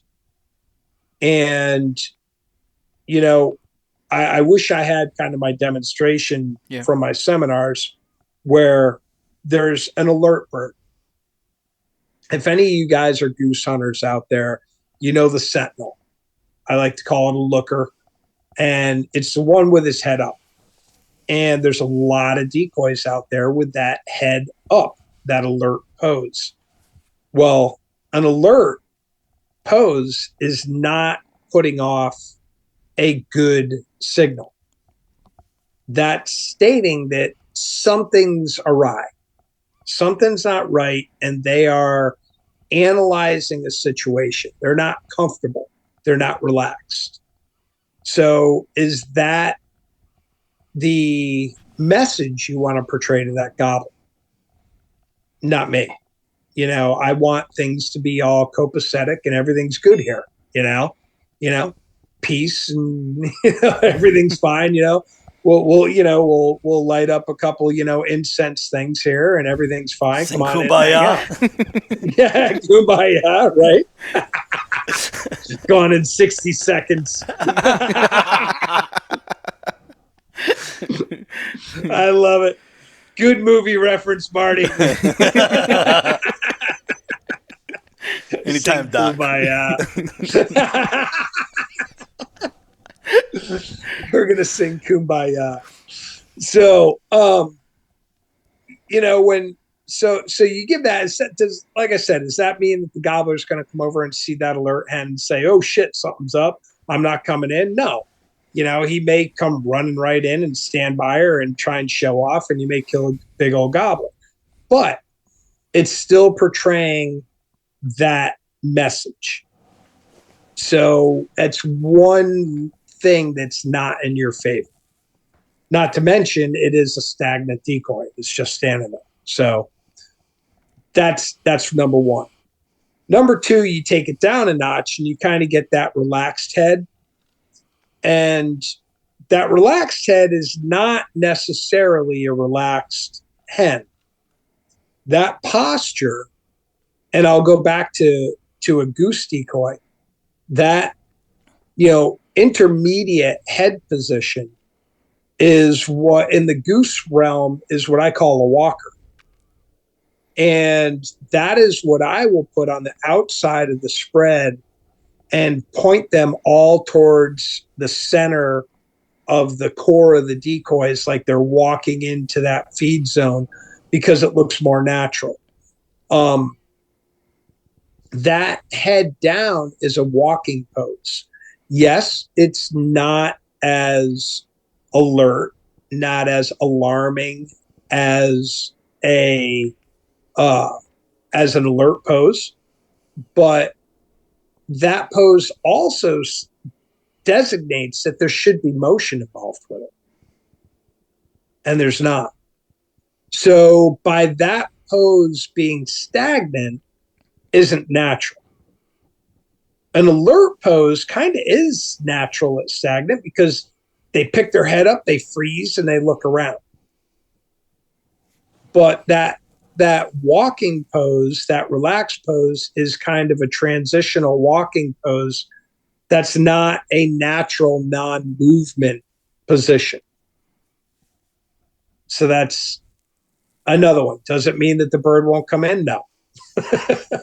But you still need to understand what you're portraying to that gobbler as he comes in and sees that, okay, here's this hen that should be walking around, that everything's kind of cool, and she's just kind of looking for shit, and she's not moving anywhere. That's weird. I'm going somewhere else. So then you get into your feeding position. Now, your feeders, they don't move. They kind of move a little bit, they scratch, and then their heads move, but that's it. And if you go into the whole psyche of animals in general, for them to put their heads down, if you think about animals in Africa, I don't care if it's a zebra or a kudu or a gensbuck or whatever it is, They come to a watering hole, they could stand there for 2 hours before they put their head down to that water. For an animal to put its head down and either feed or drink, that is telling everything around that it's okay. Once their head goes down, they're doing nothing but looking at the ground for food. They're not looking around for danger. They're not looking around for anything else. They're totally saying that everything's cool here and I'm going to grab something to eat. So, again, I go back and reiterate, does that mean that a gobbler is going to come in? Absolutely not. But to me, that pose as a hen is going to be the one that's going to be the number one, the most realistic for movement or lack thereof, and is going to give the most confident representation of that area of being safe. Over the You're other nodding, ones. yes. Yes, I'm nodding. Yes. He was actually, it was like kind of a looker pose. Yeah. Oh, was he feeding or was he looking? Walking. He was walking. Walking, but yes. No, but I agree with you with the movement and the different decoys, so on and so forth. That's if I was to pick one, it would either be feeding or laying down because they're non-motion characteristic. You know what I'm saying? Where it's not natural for those two to be moving as much. You know, and the other two, they're supposed to be moving. That's what they're doing is moving. So, yep, I totally agree. Now, what about you know, I mean, I know we talked about it with fans and stuff, but like strutting decoys and stuff like that. Well, I mean that's another roll of the dice right there. You know, I mean, when you get into, you know, reaping, we already discussed. Right. I mean, it's to me, if you're going out, you hunt, the area you hunt is a bow only area. And it, again, that doesn't mean that somebody's not going to sneak on there, but that is a controlled state regulated area that's bow archery only. And the chance of Robin Hood being out there and smacking you between the eyes with a bow is, you know, probably pretty rare. I am a big object. And if he does, I hope there, I hope it's one of them fucking ninja points that grabs you right between the hopefully it's a rage. Springs. With the little springs. The judo point. You know, the judo. The ninja. He said the ninja. Freaking pinches. Yeah. Fuck. Oh shit! I thought you were a stump. A stump thumper. That's what you need. That big freaking rubber thing.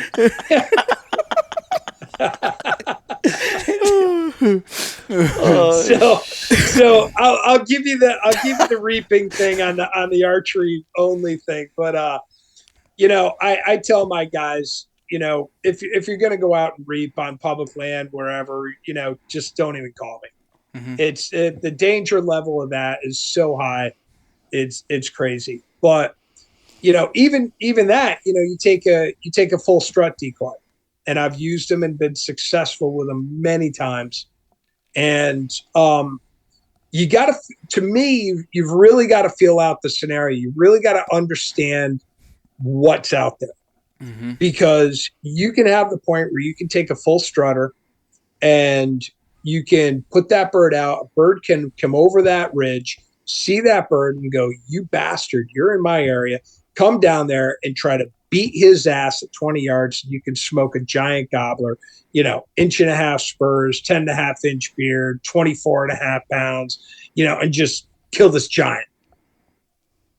But you can also be hunting all season, having killed the bird, put that strutter out there and have this bird come over the top, full strut, see that decoy, and what happens? That bird is a subordinate bird. He may be a 2 or a 3-year-old, whatever, or, you know, maybe he's a 4 or 5-year-old bird that got kicked out from younger birds and comes over that hill, sees that bird in full strut down the valley and says, I ain't fighting. I'm done. I just got kicked out of that other spot, comes out of strut and walks the other way. Mm-hmm. So you don't know what that scenario is. I like to use a full strut decoy when I know there's multiple adult gobblers in one area. Usually they're brothers. It's kind of that brotherhood. There's 2 or 3 birds that grew up together, and they see that other bird. They're going to come in. They're going to jump on it. They're going to protect their territory. So you've got a better chance of that type of reaction when you're dealing with more than one bird, because they know they got backup. And that's with using any male decoy, though? No, that's with a full strut. Okay. Then I go in. I mean, my favorite is a Jake decoy. Sneaky Pete. And dude, I love Sneaky Pete. And that's not his actual name. That's the name I gave. Yeah. But Sneaky Pete's the bomb, man. And it's a Dakota decoy. And the reason I picked them out is and actually the birds coming in on Saturday, I showed you on the video, they did exactly that. My decoy has a slightly elevated head. The chin is picked up a little bit. And if you've ever called in a bunch of Jakes, you'll see they'll all kind of pick their chins up and they'll all stretch their heads up just a little bit. And one will try and be taller than the other. And that's a dominance thing. So, and this decoy is also a quarter strut. And I don't know why they call it 3/4.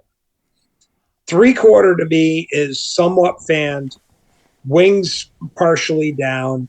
That's a 3/4 strut bird. Quarter strut is what most of the Jake decoys are now. They got a fluffed up back. The tail is still down. It's not fanned out. The wings are just barely pushed down from an upright, folded position. And all that is, and with this Dakota, the head pops up slightly.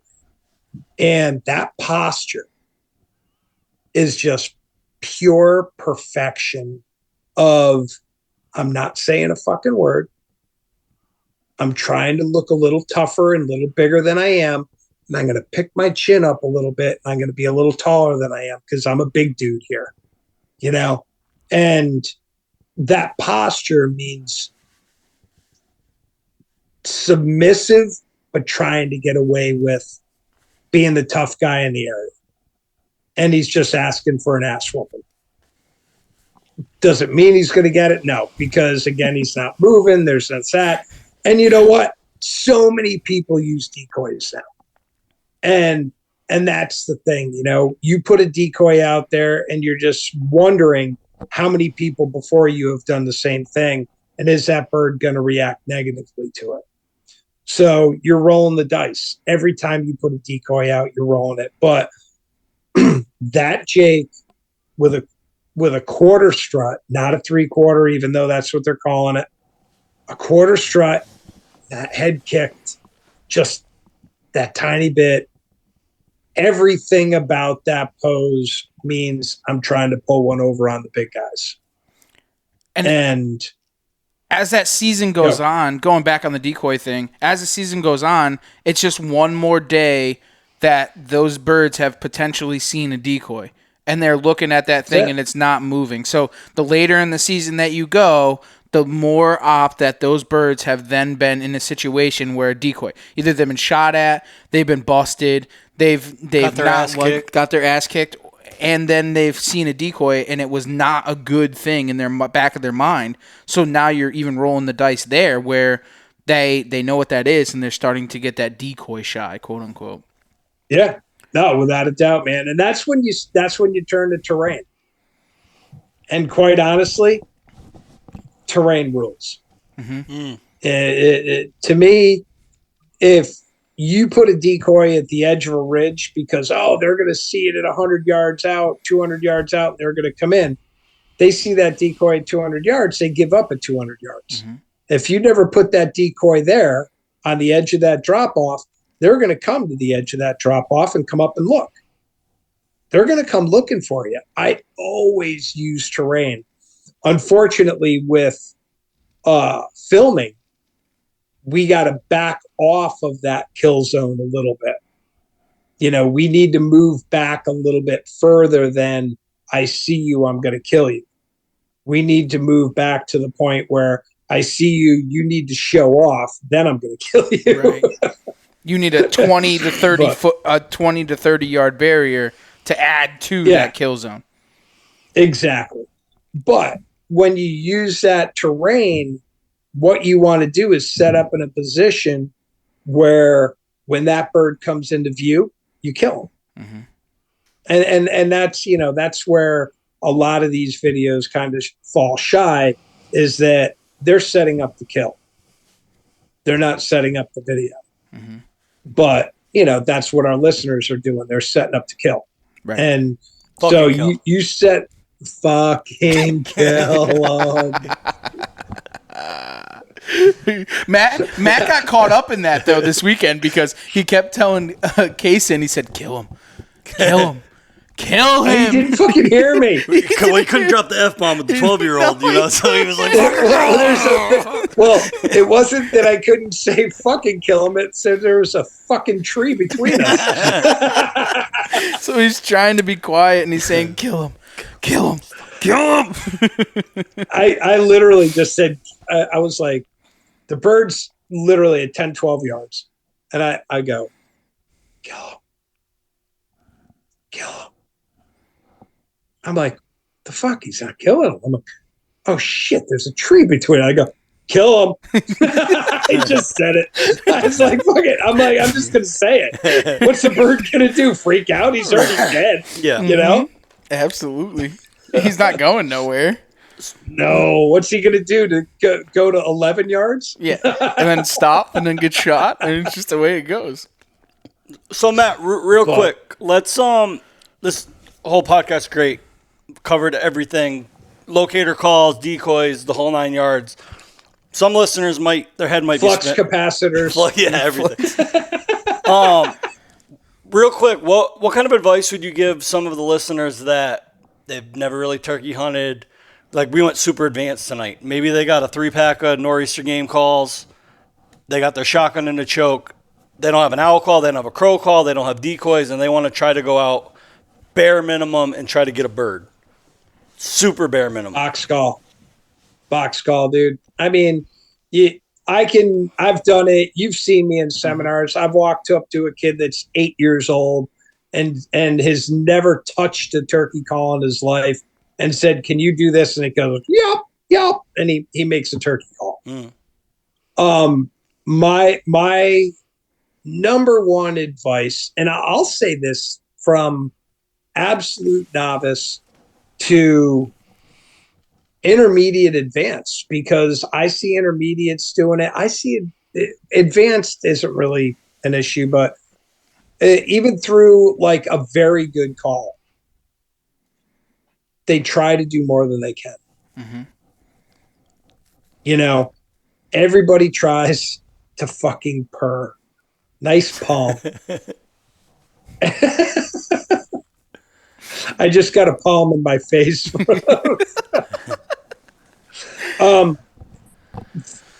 Everybody tries, they all listen to YouTube and they watch all this stuff.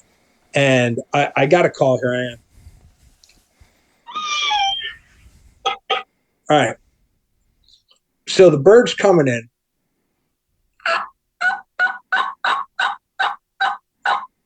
Bird's got. Oh my God, this is awesome. Bird's still coming in. Now the bird's at like 40 yards. He's just trying to close the distance. The guy doesn't know how to purr, but everybody says you got to purr that bird in. You sound like a fucking velociraptor. It looks like a velociraptor. Fucking bird Dr. runs Dre the other way. If that bird is coming in to a yelp, keep yelping. That's it. Trev, did you hear me purr on that bird? No. I don't believe I purred to either of those birds. You know, the one that we let walk at 25 or the one that we killed. Mm-hmm. I never purred on those birds. I can't tell you how I've killed very few birds because of a purr. If any, because of a purr. Yelp cluck. Yeah. Yeah. Or You know, not mean just- yelp cut. That's It's keep it simple. You don't need to try to purr. If you have a good yelp, you can get excited. You can get mellow. You know, you can.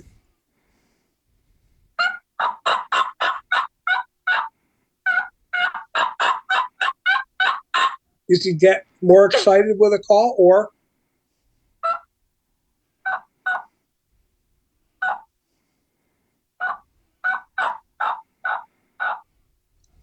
you can be mellow. You know, you're doing the same exact thing. You don't need to learn something else. If you can't cut, don't try cutting. If you can't purr, don't try purring. Yelp that bird in. Keep it simple. The bird came in from 100 yards, 200 yards, whatever it is. Don't change it up just because you think you have to. Mm-hmm. And don't think that you can't get away with a little movement. Keep that gun propped up on your knee, ready to shoot. Use that box call all the way in. Hide it behind your legs. You know, your knees are up. Keep your knees up. Keep that gun on there and use that box call behind your knees and hidden. You just drop it in your lap and you grab your gun and you shoot them. mm-hmm. Fucking kill him. You know, it's fucking kill them. It's a very valid point. If he's responding to a pot call, you stay with the pot call. If he's responding to a mouth call, you stay with the mouth call. If he's on a box call, stay on the box call, because you could switch a call and he might shut right up and may never respond to it. So you need whatever he's on. I mean, and you know what? People always switch when they're close, which is even worse. He can discern it better. Mm-hmm. Oh shit, he's at 40 yards. It's like, what the fuck was that? But that also brings up another point. The opposite of that. You might not be able to strike a bird all day with a mouth call. You switch to the box call and one fires off. You know what I mean? It. It's a pitch change. It's a different pitch change or just change calls could be the difference between striking him and not striking him, or him committing or not committing. All these words that we've learned were all from Matt Wettish's seminars anyways. So we're just reiterating the things. Just like we talked about earlier, we're just regurgitating everything that we learned from him. We really don't know what we're doing. It's actually funny that when we were at Matt's last seminar at Steward of the Land, our buddy Oil Can was there. And a couple episodes ago, I was screwing with a call at the beginning of the episode doing a little purr. And Oil Can comes up to me and he goes, "Hey, a couple episodes ago, you said you were working on your purr. Well, Matt says you don't need a purr." And I was like, "The fuck you doing listening to me? I'm not the one here giving a seminar."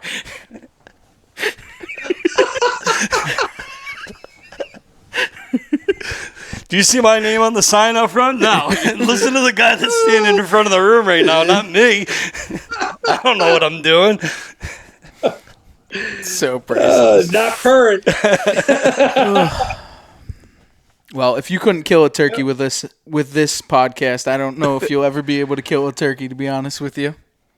Right? That's it, man. Keep it simple, stupid. Hey, the military's been doing it since umpteen years ago, so. And just if you're True statement. When in doubt, you just got to get out there and try, because like we said earlier, like you can watch all the YouTube videos and listen to this podcast and your head spinning with all the information Matt's giving you today, but just get out there and hit the call and get some responses and see what happens. If you fail, just keep trying, find another bird, and you'll figure it out, but you got to get out there to get it done. And woodsmanship. Right.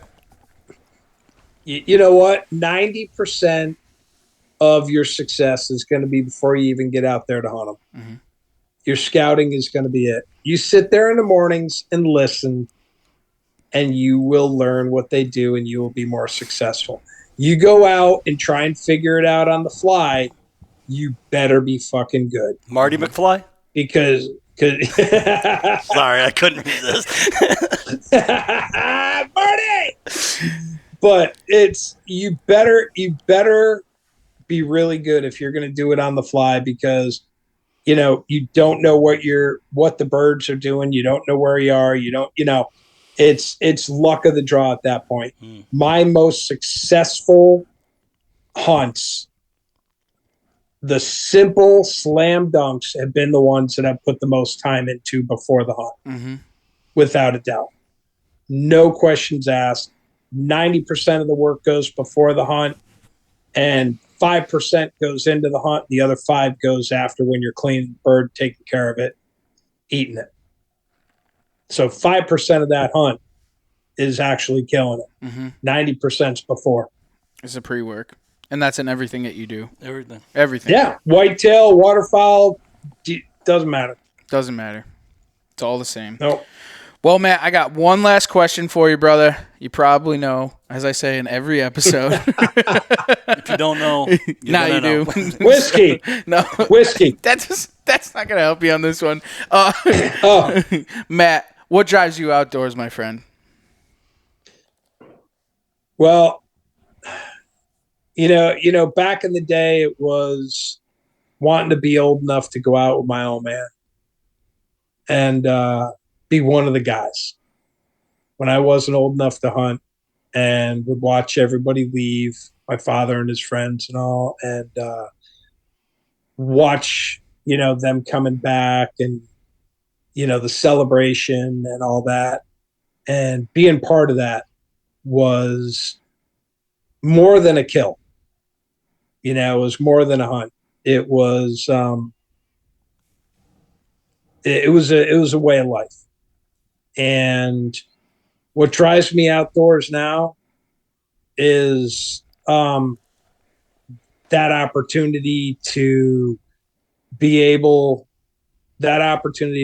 to help someone else find their way outdoors, and find that way to high five their friends and enjoy it, and be a not to go back to the brewery, but a steward of the land, and be a conservationist and appreciate the outdoors, and, not just the kill, but,